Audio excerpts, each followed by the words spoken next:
반갑습니다, 성도 여러분. 오늘 이제 또 교리 성경부 14강 시작하도록 하겠습니다. 기도하시겠습니다. 하나님 아버지 감사합니다. 오늘도 저희들이 영상으로 성경 공부를 합니다. 성경을 잘 배우게 하시고 또 많이 아는 만큼 우리의 믿음도 더욱더 성숙한 모습으로 주님 섬길 수 있도록 도와주셔서 오늘도 공부하는 모든 성도들을 하나님께서 지혜롭게 하시고 축복하여 주시옵소서. 감사드리며 예수님 이름으로 기도하옵나이다. 아멘. 오늘은 예수 그리스도의 죽음에 대해서 공부하도록 하겠습니다. 예수님의 마지막 공생의 3일 동안의 행적이 복음서의 약 5분의 1을 차지합니다. 그러니까 3일 동안의 행적이 아주 중요한 것을 볼 수가 있죠. 그러니까 예수님께서 33년 반을 사셨는데 그 모든 것들을 다 기록하면 엄청난 분량의 성경이 되어지겠죠. 그리고 또 예수님이 죽었다라고 하는 그런 의미의 말씀이 신약 성경 약 175회에 언급하고 있습니다. 예수님이 죽었다라는 말씀이요. 그렇게 보면은 신약이 전체가 7,957절이거든요. 그 가운데서 약 50절마다 예수님이 죽었다라고 언급되고 있는 것입니다. 왜냐하면은 기독교에서 필수적인 요소가 바로 예수님이 죽었다이기 때문에 그렇습니다.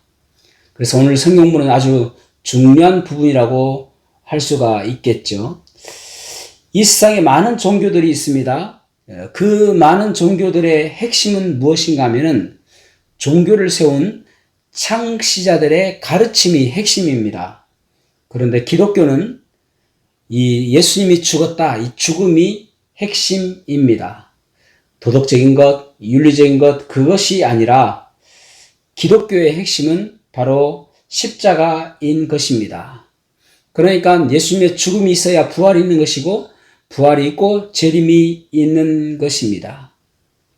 이것을 빼면 기독교나 일반 종교나 별 차이가 없는, 다를 바 없는 종교가 되어질 것입니다.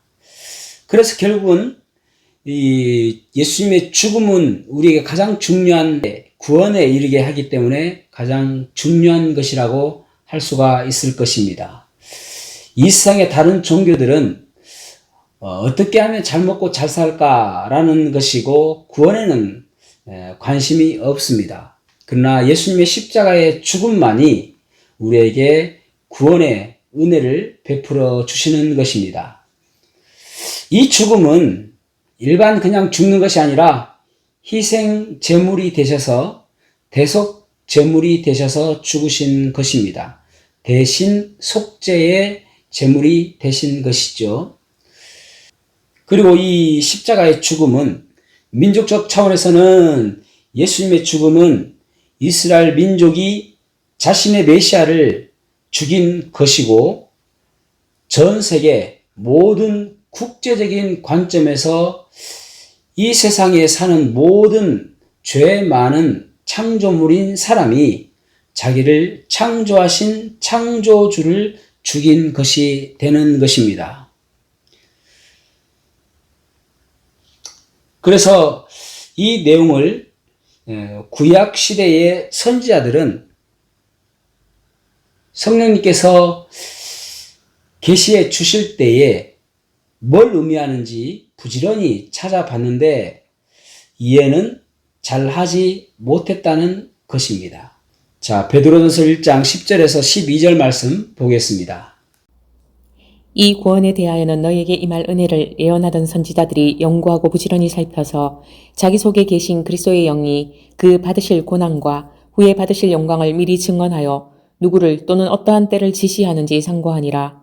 이 섬긴 바가 자기를 위한 것이 아니요 너희를 위한 것임이 계시로 알게 되었으니 이것은 하늘로부터 보내신 성령을 힘입어 복음을 전하는 자들로 이제 너희에게 알린 것이요 천사들도 살펴보기를 원하는 것이니라. 그래서 선지자들이 부단히 열심히 연구하고 열심히 고민해 보았지만은 성령님께서 지금 이것은 너희에게 은혜를 베푸신 것이다 라고 말씀하고 있는 것이죠. 모세도 마찬가지입니다. 창세기 3장 15절에 보면은 너를 여자의 후손과 원수가 되게 하겠다라고 말씀하십니다. 모세가 이 내용을 이해하고 적은 것이 아니라 성령님의 계시로 적은 것이죠.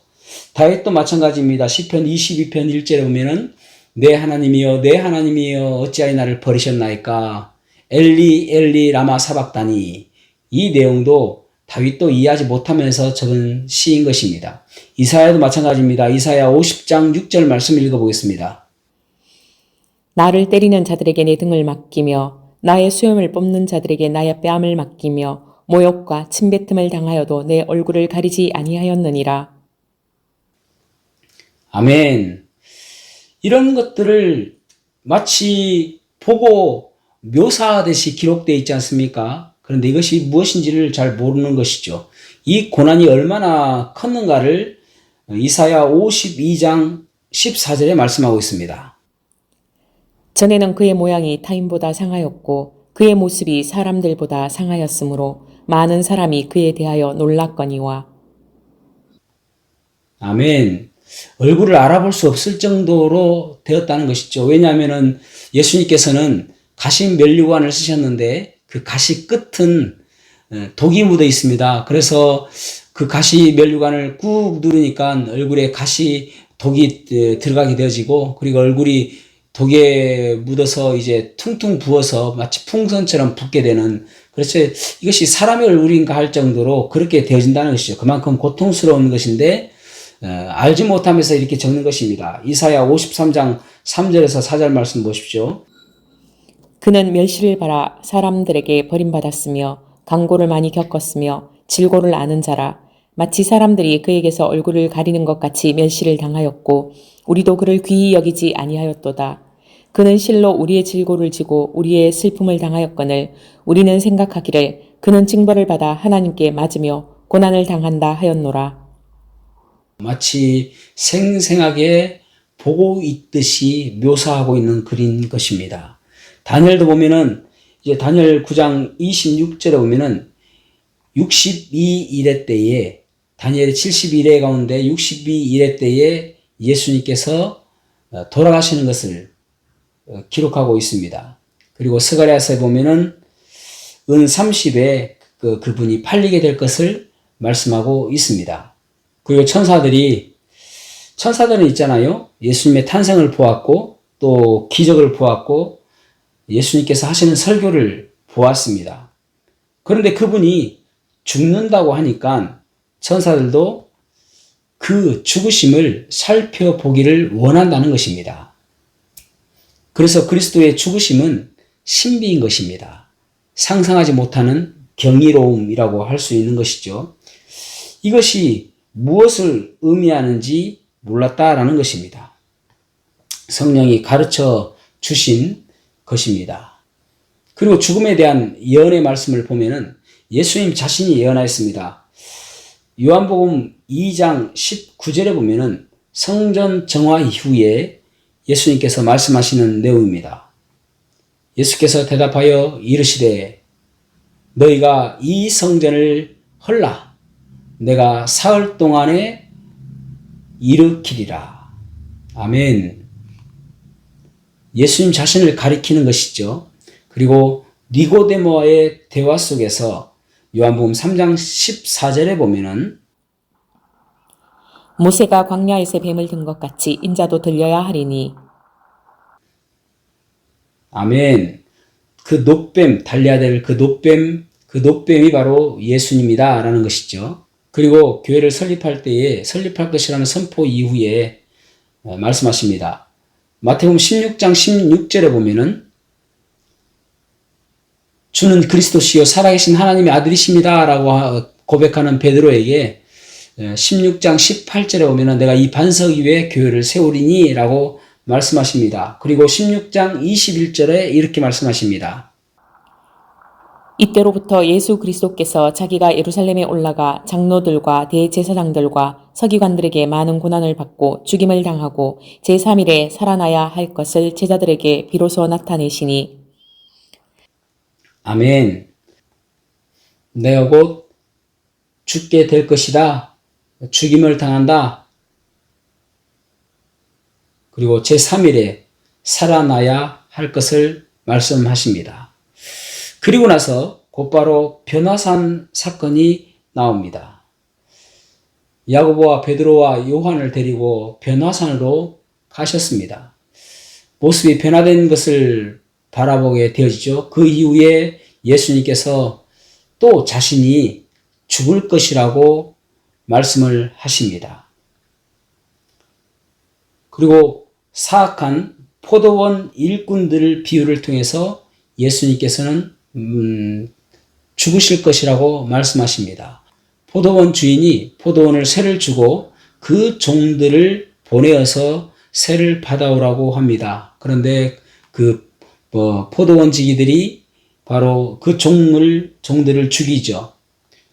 그리고 마지막에 그의 상속자 아들을 보냈는데 아들을 죽이면은 그 포도원이 자기들이 될 것처럼 생각해서 상속자 아들도 죽이는 것이 나옵니다. 이것을 말씀하시면서 예수님 자신이 죽임을 당하게 될 것이라고 말씀하시는 것입니다. 그리고 예루살렘에 들어가셔서 승리의 계가를 부르시면서 입성하신 그 이후에 요한복음 12장 24절에 보면은 한 알의 밀이 땅에 떨어져 죽지 아니하면 아무 열매도 맺지 못한다라고 말씀하시며 그분이 돌아가실 것을 말씀하십니다. 그리고 다락방에서 죽기 바로 직전에 마태복음 26장 26절에서 28절에 보면은 최후의 만찬을 하시는 내용이 나옵니다. 그리고 제 아들에게 떡을 떼주시며 이것이 나의 몸이다 라고 말씀하시고 포도주를 부어주면서 이것은 나의 피다라고 말씀하십니다. 그래서 곧 돌아가실 것을 말씀하시는 것이죠.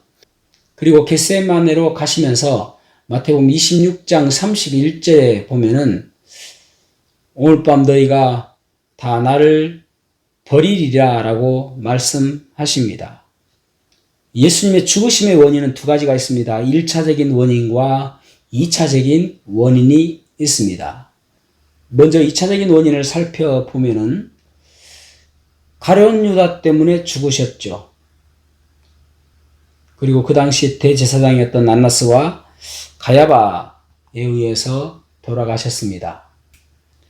그리고 빌라도, 그리고 유대인 지도자들, 그리고 로마 군병들, 그리고 모든 죄인들로 인해서 예수님께서는 돌아가셨습니다. 그런데 예수님께서 죽으신 1차적인 원인은 무엇인가 하면은 아버지 하나님입니다.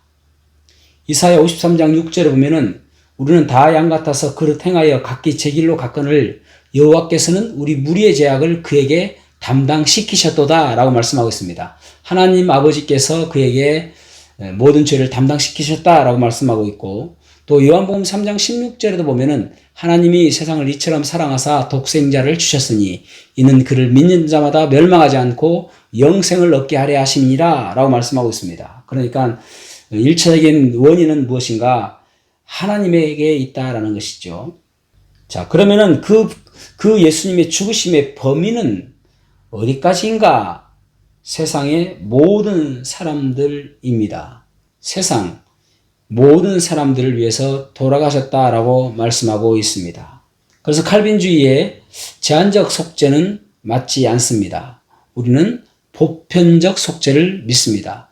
예수님께서 모든 사람들을 위해서 돌아가셨지 구원받을 사람들만 위해서 돌아가신 것이 아닌 것입니다. 디모데전서 2장 6절 말씀 읽어보겠습니다. 그가 모든 사람을 위하여 자기를 대속물로 주셨으니 기약이 이르러 주신 증거니라. 아멘. 그가 모든 사람들을 위하여 대속물로 주셨으니 라고 말씀하고 있죠. 예수님은 모든 사람들을 위해서 죽으신 것입니다. 예수님의 죽음을 구약 성경에서 예표하는 내용들이 나옵니다. 예루살렘을 떠나서 엠마오로 가는 두 제자를 만나십니다. 낙심한 이 제자들, 예수님께서 그들의 왕이요 메시아라고 믿었던 그 예수님께서 십자가에 달려 돌아가시는 것을 보고 그들은 낙심하였습니다. 그러나 구약 성경을 하나하나 풀어주시며 반드시 죽었다가 살아나신다는 것을 가르쳐 주십니다. 그리고 고난이 있어야 영광이 있다는 것을 말씀해 주십니다. 영광을 받기 위해서 반드시 고난의 십자가가 있다는 것을 가르쳐 주십니다. 구약 성경을 통해서 풀어 주시는 것이죠. 구약 성경에서 예수님이 어떤 분이신지를 말씀해 주고 있습니다. 창세기 3장 21절에 보면은 가죽 옷을 입히시는 것을 통해서 예수님의 십자가를 가르쳐 줍니다. 그러니까 희생 제물이 된 그 짐승에 대해서 가르쳐 주시는 것이죠. 그분이 예수님이다라는 것이죠. 그 다음에 노아의 방주, 그것은 예수님입니다. 그리고 이삭을 바치실 때 이삭의 모습, 그 다음에 유월절의 어린 양, 그리고 홍해를 가르는 사건, 홍해는 곧 예수 그리스도와 함께 죽고 다시 사는 침례를 가르쳐 준다라고 말씀하고 있죠. 그리고 마라의 가지, 마라의 쓴물을 단물로 바꿔주는 사건, 그래서 마라의 가지가 예수님이다라고 말씀하고 있는 것입니다. 그리고 내리친 반석을 통해서 물을 내주시듯이 예수님 우리에게 생수를 내주시는 분이시기 때문에 반석이 예수 그리스도인 것입니다. 그 다음에 노뱀을 보았을 때에 나음을 입었던 것처럼 노뱀이 바로 예수님을 예표한다라고 말씀하고 있는 것이죠. 그리고 레위 제사장 체계의 헌물들, 그 다음에 속죄일의 두 염소, 아사셀을 위한 염소와 번제를 위한 염소가 바로 예수님을 가르쳐준다라고 말씀하고 있는 것입니다. 자, 그 다음에 이제 그분의 죽음에 대한 이론들을 좀 보도록 하겠습니다. 거짓 이론들이 있죠. 첫 번째 이론이 오리겐이 주장했던 사단에게 대가를 주었다라는 이론입니다. 다른 말로 이야기하면 속전 이론입니다. 이 오리겐이라는 사람은 여호와 증인의 선두주자라고 할 수 있는 사람입니다. 그래서 예수님께서 죽으신 것은 그 죄의 속하는 속전으로 죽으신 것이다. 그래서 그 대가를 이 마귀에게 줬다라고 이야기하는 것이죠. 마귀를 멸하기 위해서 돌아가신 것이지 마귀에게 대가를 주기 위해서 돌아가신 것이 아닙니다. 그리고 두 번째로는 만족 이론입니다. AD 1033년에서 1109년에 살았던 안젤롬이라는 사람이 주장했던 것입니다.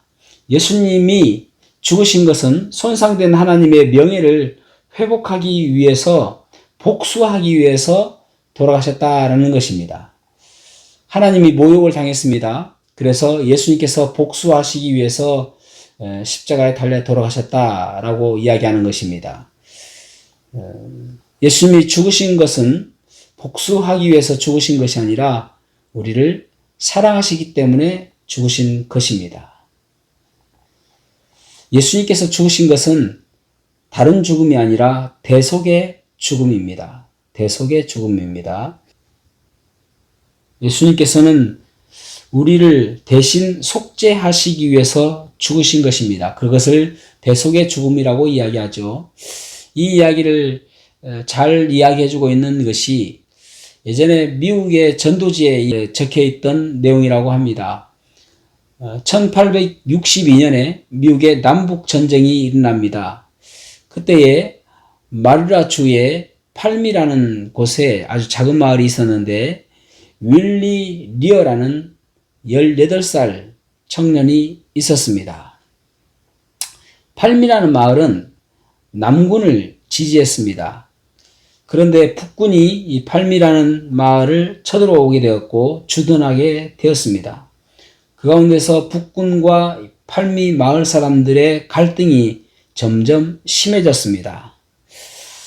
그래서 역사적으로 엄청난 일이 발생하였는데 그때 다 잡아서 모두 겸하에서 재판을 하는 것입니다.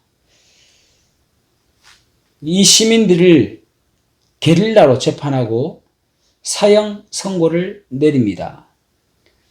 다 죽일 수는 없으니까 제비를 뽑아서 10명만 먼저 처형하기로 합니다. 그리고 만약 처형하고 나서 이제 유혈 사태가 일어나지 아니하면은, 폭동이 일어나지 아니하면은 나머지 사람들은 다 살려주기로 했습니다. 이 10명이 제비 뽑혔는데 다행히 윌리 리어라는 이 청년은 뽑히지 않았습니다. 그 안에 들어가지 않았습니다.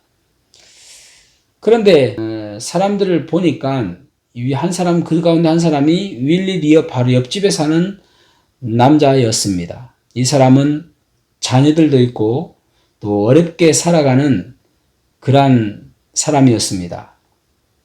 그래서 윌리 리어가 생각할 때에 내가 저 사람 대신 죽는 것이 낫겠다라는 생각을 갖게 되어집니다.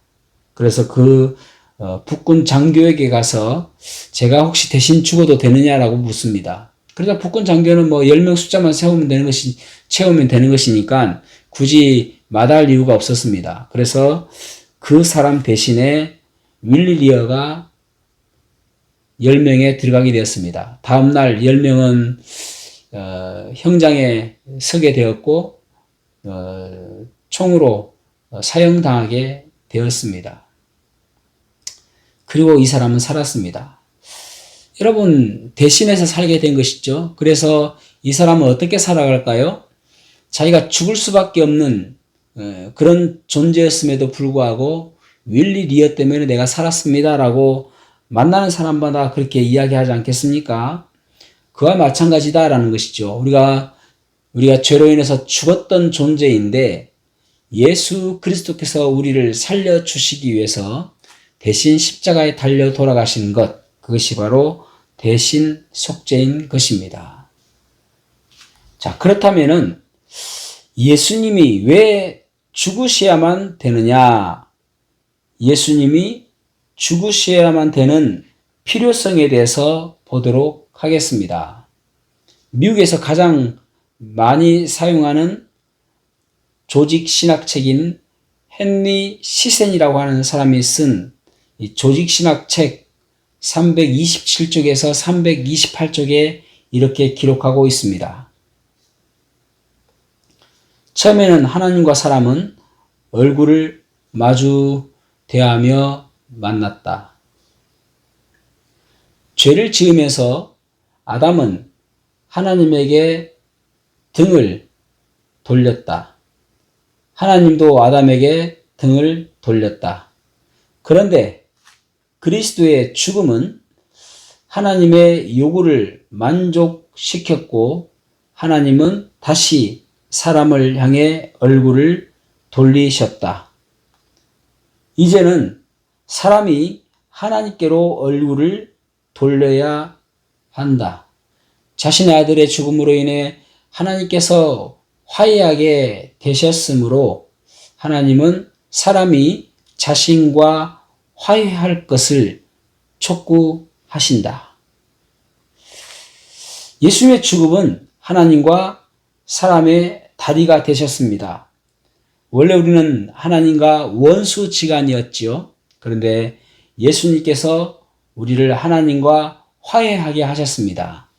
그래서 지금은 구원받은 사람은 하나님과 예수님 때문에 화해하게 된 존재가 된 것입니다. 죽으셨습니다. 그래서 인간이 범죄함으로 인하여 하나님의 거룩함이 망가지고 그리고 하나님의 공의가 망가져 버렸습니다. 그런데 우리 주 예수님께서 십자가에 달려 돌아가시며 우리 모든 사람들의 죄를 담당하심으로 인하여 죄덩어리가 되셔서 예수님께서 그 모든 고난을 다 당하시고 십자가에서 돌아가셨습니다. 그것을 하나님께서는 기뻐하시고 흡족하게 여기시고 그것을 믿는 모든 사람들에게 하나님의 은혜를 입혀 주시는 것입니다. 이것으로 인해서 사람들의 모든 죄들이 완전히 청산되었고 그와 같은 일이 생겼다라고 성경은 말씀하고 있는 것입니다. 그래서 예수님의 십자가 죽음으로 인하여 그래서 죄인들이 구속받았고 성도들이 성화되어질 수가 있는 것입니다. 예수님의 죽음으로 인해서. 그리고 사단은 멸망하게 되는 것이죠. 히브리서 10장 12절에서 13절 말씀. 오직 그리스도는 죄를 위하여 한 영원한 제사를 드리시고 하나님 우편에 앉으사 그 후에 자기 원수들을 자기 발등상이 되게 하실 때까지 기다리시나니. 그리고 원수들이 완전히 멸망할 때를 기대하고 기다리시는 것입니다. 예수님이 죽으시고 묻히시고 부활하셨습니다. 그렇다면 여러분 노트에 없는 부분을 잠시 하도록 하겠습니다. 그 3일 동안 예수님께서 십자가에 달려 돌아가신 그 3일 동안 무슨 일을 하셨을까요? 몸은 아리마대 요셉의 그 백부장의 무덤에 지금 묻혀 있습니다. 영혼은 어디를 갔을까요? 우리가 사람이 죽으면은 그 몸에서 혼이 떠났다라고 이야기합니다. 그래서 예수님도 마찬가지로 그 영혼이 육체를 떠났는데 어디에 계셨을까요? 마태복음 12장 40절 흠정역 성경으로 읽어보겠습니다. 요나가 밤낮으로 사흘 동안 고래 뱃속에 있었던 것 같이 사람의 아들도 밤낮으로 사흘 동안 땅의 심장부에 있으리라. 요나가 고래 뱃속에 3일 낮과 밤을 있었던 것처럼 예수님께서도 3일 낮 밤을 땅의 심장부에 있을 것이라고 말씀하고 있습니다. 우리 개역성경에서는 땅속이라고 말씀하고 있습니다. 이 땅속은 무엇일까요? 그리고 예수님께서 에베소서 4장 8절에서 10절에 보면은 그러므로 이르기를 그가 위로 올라가실 때에 사로잡혔던 자들을 사로잡으시고 사람들에게 선물을 주셨다 하였도다. 올라가셨다 하셨은즉 땅 아래 낮은 곳으로 내리셨던 것이 아니면 무엇이냐. 내리셨던 그가 곧 모든 하늘 위로 오르신 자니 이는 만물을 충만하게 하려 하심이라. 예수님께서 땅속 깊숙이 있다가 하늘로 올라가실 때에 사로잡혔던 자들을 데리고 가신다고 말씀하고 있습니다. 여기 사로잡힌 사람들은 구약 성도들을 가리킵니다. 그래서 예수님께서 십자가에 달려 돌아가셨을 때에 구약 성도들이 있는 곳으로 가셔서 그들을 이끌고 지금의 천국에 가 계신다라고 말씀하고 있는 것입니다. 땅 아래 낮은 곳으로 가셨다라고 말씀하고 있는 것이죠. 그러면 그 땅 아래가 어디인가? 사도행전 2장 27절 말씀을 보겠습니다. 이는 내 영혼을 음부에 버리지 아니하시며 주의 거룩한 자로 썩음을 당하지 않게 하실 것이미로다. 아멘. 음부에 버려두지 아니하시고 시편 16편 다윗의 예언의 시를 인용하고 있습니다. 여기서 시편 16편에서 다윗인데 그런데 여기 사도행전 말씀에서는 다윗이 아니라 바로 예수 그리스도임을 알 수가 있습니다. 사도행전 2장 29절에서 31절 형제들아 내가 조상 다윗에 대하여 담대히 말할 수 있노니 다윗이 죽어 장사되어 그 묘가 오늘까지 우리 중에 있도다. 그는 선지자라. 하나님이 이미 맹세하사 그 자손 중에서 한 사람을 그 위에 앉게 하리라 하심을 알고 미리 본고로 그리스도의 부활을 말하되 그가 음부에 버림이 되지 않고 그의 육신이 썩음을 당하지 아니하리라 하더니 여기 사도행전 2장 29절에서 31절에 보면은 다윗은 이미 죽었다라는 것입니다. 그래서 우리 가운데 지금 이미 죽어서 장사돼서 그 묘가 있다, 죽어 있다라는 것이죠. 그런데 그는 선지자고 앞으로 일어날 일을 이야기하는 하나님의 대언자라는 것이죠. 그래서 그 다윗을 통해서 이야기한 것이 무엇이냐면은 31절에 보면은 미리 본고로 그리스도의 부활을 말하되 그가 음부에 버림바 되지 않고 음부에 계속 남아있지 않고 그의 육신이 썩음을 당하지 아니하리라 하더니 아멘. 그러니까 예수님은 음부에 계속 남아있지 않고 썩음을 당하지 않는다. 그래서 부활하셔서 아까 에베소서 4장 8절 말씀처럼 그 구약 성도들을 이끌고 낙원 천국으로 가셨다라는 것을 보게 되어집니다. 여러분 우리가 예수님께서 음부에 계시다가 가셨다라는 말이 음부가 어딘가 하면은 누가복음 16장에 보면은 부자와 거지 나사로의 일이 나오죠. 이것은 비유가 아니라 실제 일을 기록해 놓은 것입니다. 비유가 아닙니다. 비유라고 말씀하지 않았기 때문에 그렇습니다. 부자는 지옥에 있고 또 나사로는 아브라함의 품에 있는 음부에 있습니다. 그 중간에는 큰 구렁텅이가 있어서 서로 왕래하지 못합니다. 그러나 육안으로 볼 수 있습니다. 그러니까 구약 성도들은 죽으면 어디 가는가? 음부에 갔단 말이죠. 그러니까 예전에는 땅 속에 두 공간이 있는데 하나는 음부고 하나는 지옥입니다. 그러니까 부자는 그 지옥에 불이 타는 그 지옥에 가 있는 것이고, 그리고 이 나사로는 음부에 가 있는 것입니다. 십자가에서 예수님께서 강도에게 말씀하시기를 오늘 네가 나와 함께 낙원에 있으리라 라고 말씀하십니다. 그러니까 결국은 이 음부에 있는 이 성도들을 이끌고 강도도 이끌고 낙원으로 가시게 된 것이죠. 그래서 지금 우리는 죽으면 어디 가는가? 낙원이 결국은 천국입니다. 하나님께서 계시는, 예수님께서 계시는 그 천국으로 가는 것이죠. 그러니까 3일 동안 예수님께서는 그 음부로 내려가셔서 음부에 있는 구약 성도들을 이끌고 낙원으로 올라가신 것입니다. 그래서 낙원이 우리가 흔히 이야기하는 천국이라는 것이죠. 우리가 가는 곳은, 영원한 곳은 천국이 영원한 곳이 아닙니다. 새하늘과 새 땅이 영원한 것이죠.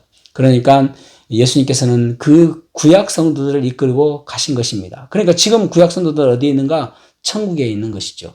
우리가 지금 죽으면 어디 가는 것이죠? 어디 가는 것입니까? 천국에 가는 것이죠. 그것을 우리가 잘 알아야 됩니다. 오늘은 예수님의 죽음에 대해서 보았습니다. 예수님께서는 우리를 살리시기 위해서 죽으신 것입니다. 결국은 그 죽음 때문에 우리가 새 생명을 얻게 된 것이죠.